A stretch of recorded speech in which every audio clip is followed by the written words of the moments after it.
Would it be okay to put a 51 kilogram motor on a hull that is only meant to hold 42 kilograms max? That depends on the hull because really 51 kilograms and 42 kilograms, you're only talking about like 9 kilograms or 20 pounds. That's not a whole lot of weight, but weight is a pretty big factor, especially on the back of the boat, depending on how the hull is laid out.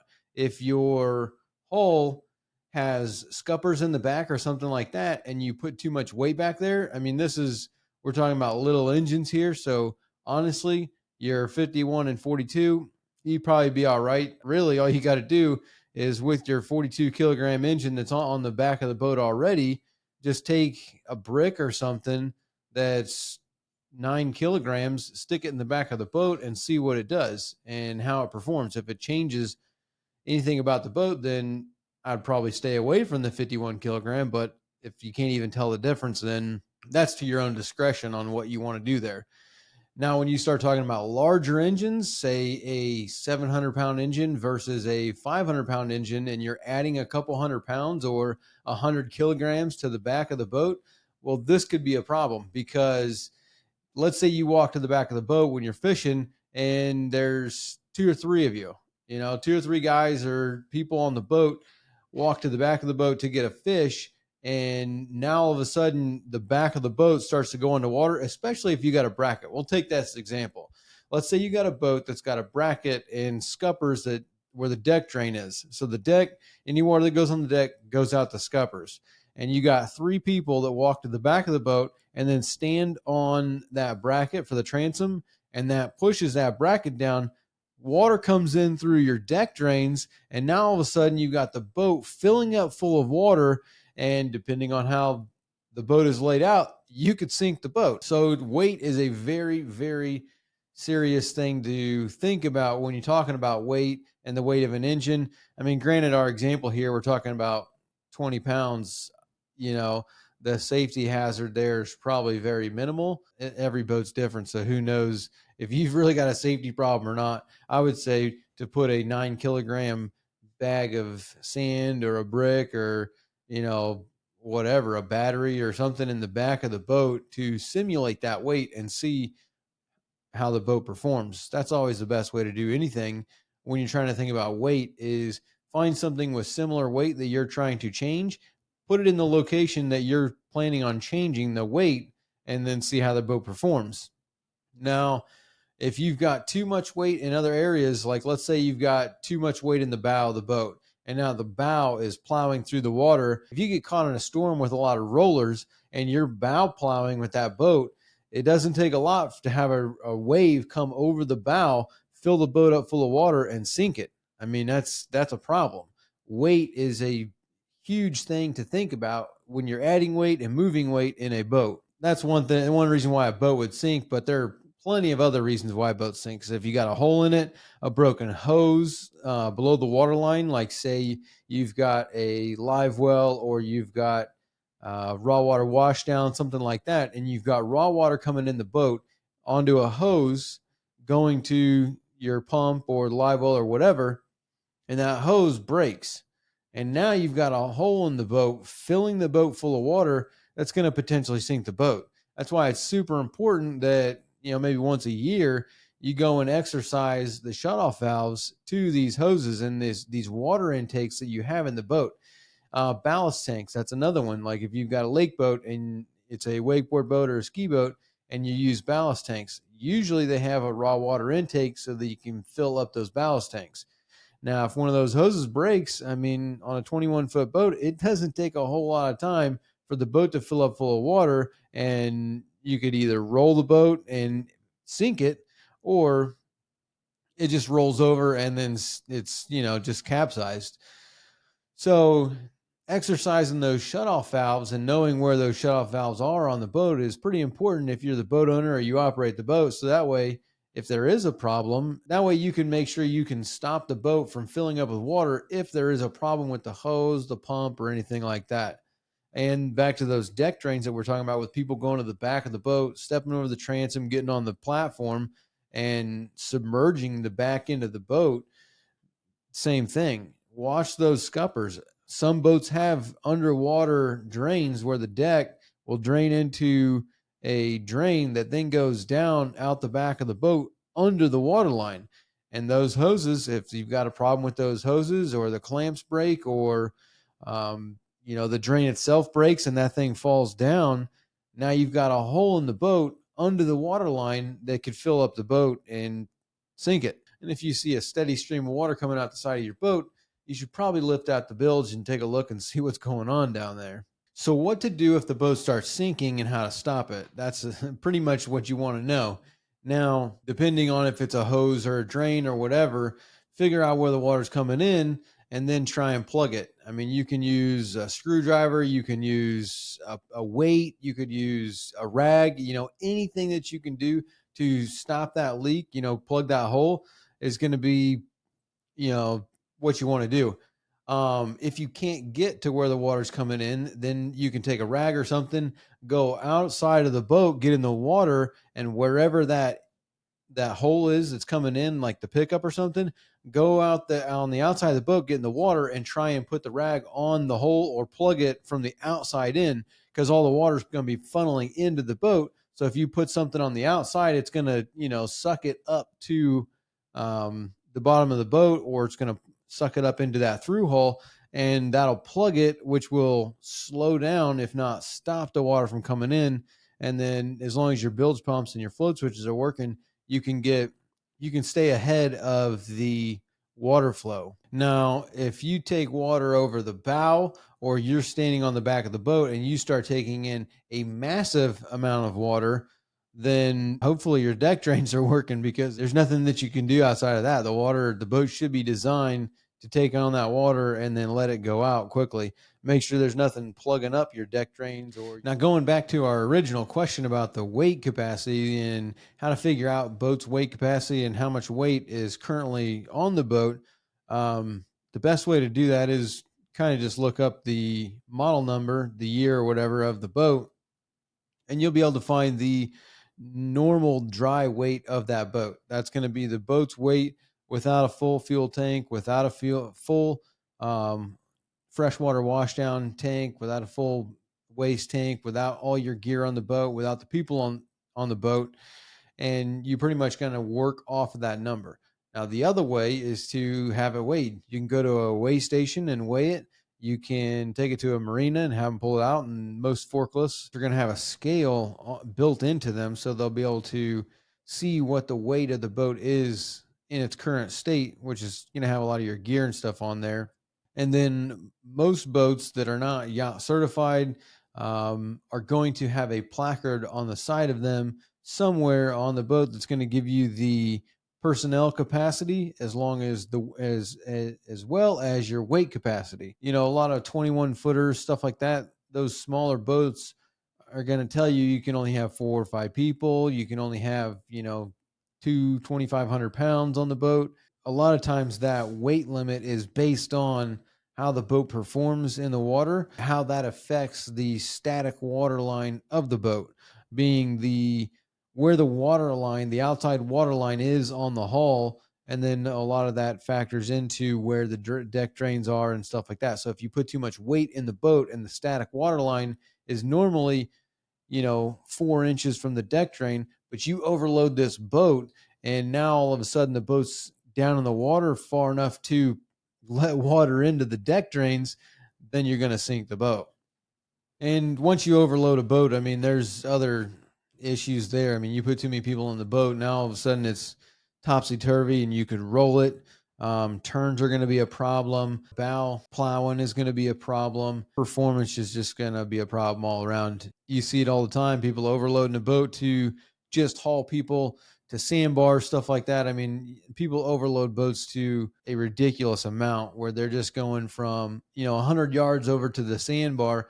And so they put 34 people on the boat with all the coolers, the umbrellas, the gear, the chairs, like everything. Another problem with overloading it is probably going to be the strength of the boat. Let's say it's a cheaper made boat and you put too many people on it, and you start to break the fiberglass of the deck to the gunnels, create stress cracks, stuff like that. So I would say those are going to be your main things of overloading a boat above capacity. Any chance you could share your gun setup, pressures, tip size, etc.? For me, I mostly use just the cheaper Husky gun from Home Depot. It's an HVLP. I think it's like a high volume, low pressure gun. It's just a hopper gun, gravity feed, and you hook it up to an air compressor. Now, the tip, it's the $100 gun, so it comes with the hopper, the gun, the regulator, and the little nipple to hook it to the hose. Now, a couple things: you want to have a larger air compressor. The one that I normally would shoot with is like a 60 or an 80-gallon tank, usually around 120 psi for the air compressor. But your gun, you don't want that much pressure to go through it. You mainly want to make sure for that one, I think the tip is like a 1.4 or a 1.8, something like that. And for that one, depending, every gun's different. And depending on what you're spraying, what type of paint, what type of, are you spraying gel coat? Are you spraying all grip? Are you spraying into it? I mean, like, whatever, or Interlux, whatever you're spraying is going to kind of change your tip and your pressure size. But when I was spraying the all grip, you really don't want your gun dropping below pressure is going to be a problem. So if you drop below pressure when you're spraying it, it'll like beat up and it'll have a bad spray pattern. So I think I didn't let that for that one. I don't think it dropped below like 50 or 60 psi when I pulled the trigger. So if I just held the trigger down, it was like 50, 60 psi, and I could just continue to spray on with no issues. Again, some of those HVLP guns are going to be less. I know a lot of them are like 30 psi or something like that. So depending on the gun that you have, is going to kind of give you that information on what pressure you need and what it needs, or what you're spraying. How thick is it? How much are you reducing it? Did you reduce it 10%? Did you reduce it 25%? I mean, and then also you want to keep a bigger tank. You don't want to run out of air in the middle of a line, because then it will, again, it'll mess up your spray pattern and you'll have a problem. You have to respray it. Another thing about the paint is that you want to have separators, water separators on the airlines. So normally 2 is good, or 1 really big one. So that way, before you even start spraying, you can dump both of your water separators and, spray. And then as you're spraying, depending on how much you're spraying, you want to make sure you empty those water pressures or those water separators. Because if you get water in the line and you put, water with the air into the gun and spray that water out, another thing is going to mess you all up, and you're going to have to respray the boat. Definitely, that would be the biggest things that I would think are going to be the most factorial in spraying something. I did my 15-foot rinker runabout. The EVA Teak style. I'm guessing you say it. I ordered the EVA Teak style Amazon foam. I have on it now. My problem is it doesn't stick to raw fiberglass, bubbles and comes off in the sun, but it's fine on gel coated fiberglass. My question is, should I use gel coat to get that finish so it sticks, or is there a better paint product that's easier to work with? Topside paint comes to mind. Gel coat's going to be more durable. Paint chips, where a lot easier. It's easier to scratch and chip paint than it is gel coat. Gel coat's going to be more durable than the paint is, but it depends on how high traffic the area is going to be. If you're talking about a 15-foot rinker, I'm sure that thing had carpet in it before. I had an 18 rinker and it was all carpet in the whole boat. You're talking about a runabout. It should all be carpet. So you probably took the carpet up and it's not sticking to the raw fiberglass, bubbles and comes off in the sun. I wonder if there's a way to, depending on what stuff you ordered from Amazon, the sticker just might be the problem. Try and clean the surface before you put it on there. And then now that you've already got it, you're probably trying to use that. So some sort of a new adhesive or an epoxy. Maybe try G-Flex. It's an adhesive, that 5-minute adhesive. You can try that and scuff up the surface before you put it on there. So lay your teak stuff down, trace it with pencil, pull it back up, sand down wherever you're going to be trying to stick that to with like 120 sandpaper or something like that, and then clean it all off with acetone. Let your adhesive go, mix up your 2-part adhesive, lay that down, then lay your sticker back down and see if that holds it. It should, but that'd be what I would do, or re-gel coat it and hope it sticks to the new gel coat. I would go with the gel coat over the paint just because the gel coat is going to be more durable. But if the surface that you're trying to put that gel coat on has been painted previously, I doubt it was painted from the factory, but if it has been, then you're going to need to sand that paint off. You can't put gel coat over paint. It has adherence problems. So Antonio Lopez, great video. I have always been afraid to clean the inside of the engine. Thanks. Yeah, definitely. Don't be afraid to clean the inside of your engine. It is very important to keep your engine clean. Definitely prolongs the life of the engine. If you got the engine full of salt and dirt and now your engine's just breathing all that dirty air, could cause you internal issues inside the engine. You're feeding it bad air, particles, dirt, debris, all kinds of stuff, salt. I mean, it's not good for your combustion chamber or anything else that's inside the boat. So definitely clean the engine. All right, Angel Sanchez. Sorry, I'm going to go against the grain. This video and content kind of sucks. Thanks, Captain. Captain Obvious, that is. Thank you, sir. I appreciate your comment. Feeding the algorithm. That's really good for the channel. Lenny Lumim, what color is that? The color on the Bully Nutter, that is All Grip Ice Blue. It's a light blue. I really like that color. In that tint, it was really hard. The video kind of doesn't show it as good as how pretty that color really is. It's probably one of my favorite colors. I mean, it's just that light teal ice blue. It looks really good in the sun. In most of those videos, we were in a tent, and so you didn't really get to see how blue it is. I mean, it's really, really blue, and it looks kind of whited out in a lot of the video, but that blue is a really pretty blue. Mr. Wah, man, I ran mine for about 10 minutes before my overheat alarm started to sound. Scared.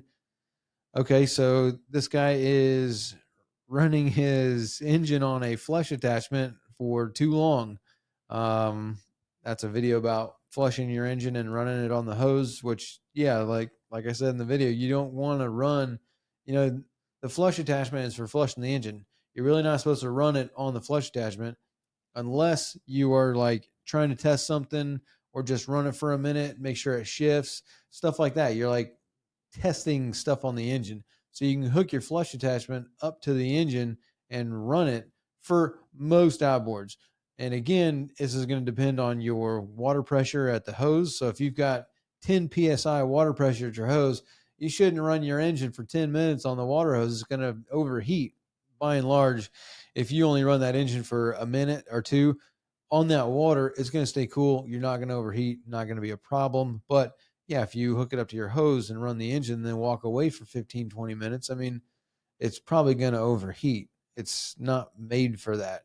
And then now that we've got such large outboards, you're talking about 500, 600 horsepower engines, they're huge. You can't run those on the flush attachment. But good old Yamaha F-150s and 200s and even the 3 liters and those, anything under 300 horsepower, it's going to be fine. Richard Lade, to do this for a living, do you need to have a license to work on people's boats to get paid? Basically,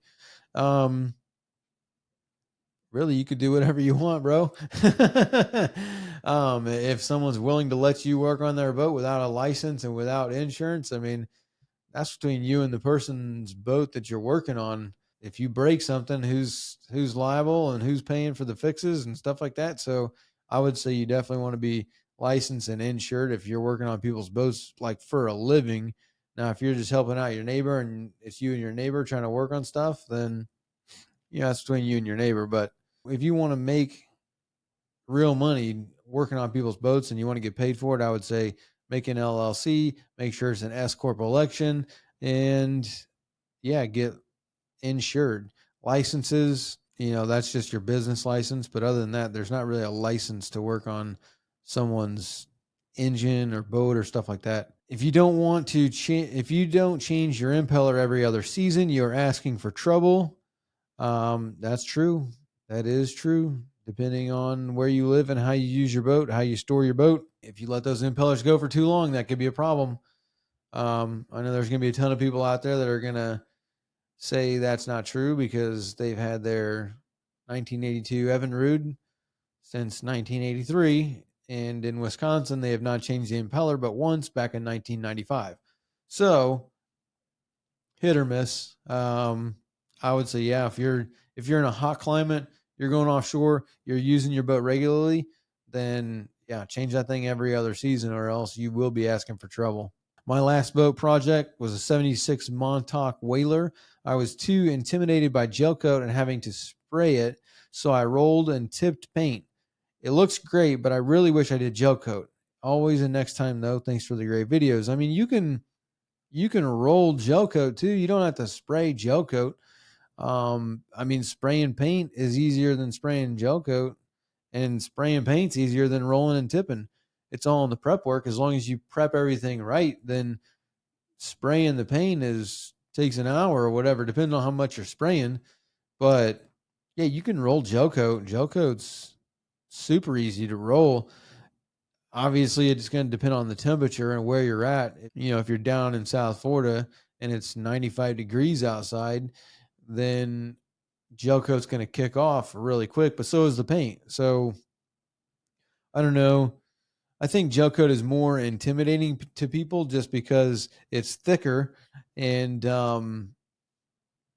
it's just unfamiliar. Everybody knows paint. Gelcoat's a different word. It's a different product. So I think it intimidates people, even though it's not that different of a product. It's you mix up your paint and you mix up your Gelcoat. So most paint is a 1-to-1, depending on the brand, depending on the type, depending on the top coat, all that kind of stuff. There's different ones. Some's 2-to-1, some's 1-to-1, some's require a reducer, but they all have instructions with them, and you've got to mix it either way. So Gelcoat, you still have to mix it just like you have to mix the paint. You just have to do more measuring. And most Gelcoat just mixes with an MEK, and it's just a smaller amount. So you pour your Gelcoat into your container, you measure out your MEK, you pour it in and mix it up, and then you can just roll it on. If you spray it, there's a lot more to it because you have to reduce it and stuff like that. But rolling the Gelcoat's easy. And then you just make sure your last coat of Gelcoat, like say you do two coats or 3 coats, whatever, depending on the area, it's more durable than paint and it's not going to chip as easy. So I would put Gelcoat on the deck on anything because of the durability factor. But if you do 3 coats of it, your last coat, you just have to make sure you put a sanding aid in it or a wax to allow it to cure. Some Gelcoats take a long period of time to cure, but most of them by the next day it's hard. So as long as you put that wax in there, you're good to go. I mean, rolling and tipping, I think's harder than spraying or rolling Gelcoat on like a floor. I've never really tried to roll and tip Gelcoat on a vertical surface though, so not 100%. Eddie, this guy, that paint is not made for under the waterline, buddy. Yeah, I know. It's got to get bottom paint on it. No, that's the ugliest boat I ever seen with the console up in the bow. Really? I mean, I don't know about that. I kind of like the look of a bully netter. I mean, I think they look cool. I guess that's a personal preference. And it's also the functionality of the boat. I mean, the boat's meant to go in 4 inches of water and you to be able to look down the front of it. Obviously, you're not going in 4 inches of water, but nonetheless, it's meant to go in super shallow waters and allow you to be on the front of the boat looking in the water. So I guess it depends on what kind of boating you're used to doing and what kind of boats you're used to seeing and how exactly you use a boat. But for a bully netter, that the ugliest boat. I don't know. I don't know about that. There's some pretty ugly boats out there. I sprayed my 13 whaler with All Craft 2000 Snow White and the interior with Raptor liner. I love the Raptor liner because it fills any imperfections. Man, people are putting that on everything. I mean, people are putting that Raptor liner on like the whole car. Like people are spraying their entire car with Raptor liner. I don't know. I guess it goes back to the ugliest boat and how you use it. So if you Raptor line the entire Jeep and you're going mudding all the time, then yeah, I guess that's all right. I don't know.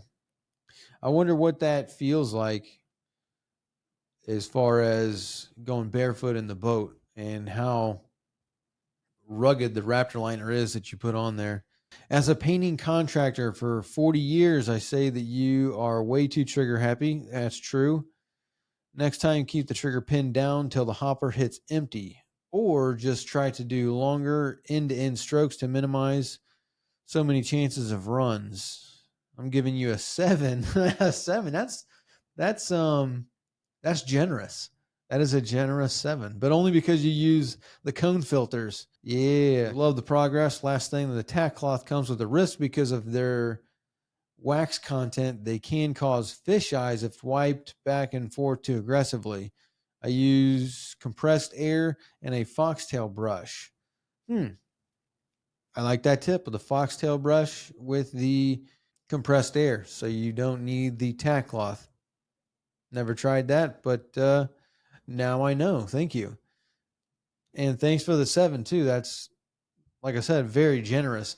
I am way too trigger happy. And I don't know if, yeah, I guess trigger happy is the right word because I go too fast. And like Donnie was saying, you're getting too close to the boat. And then, I'll do good for 3 passes. And then all of a sudden now I'm back to being too close. So I think going slow and staying at the same distance is going to be probably my 2 main problems. And yeah, trigger happy, going too quick. Going too quick is going to be the problem. My biggest problem. So trigger happy. Yep. Now, if you want to know more information, just like all these things that we talked about here, you can check out our boaters program at bornagainboating.com, where we've got just hundreds of courses and other resources to help you learn more about your boat, how it works. So check that out at bornagainboating.com.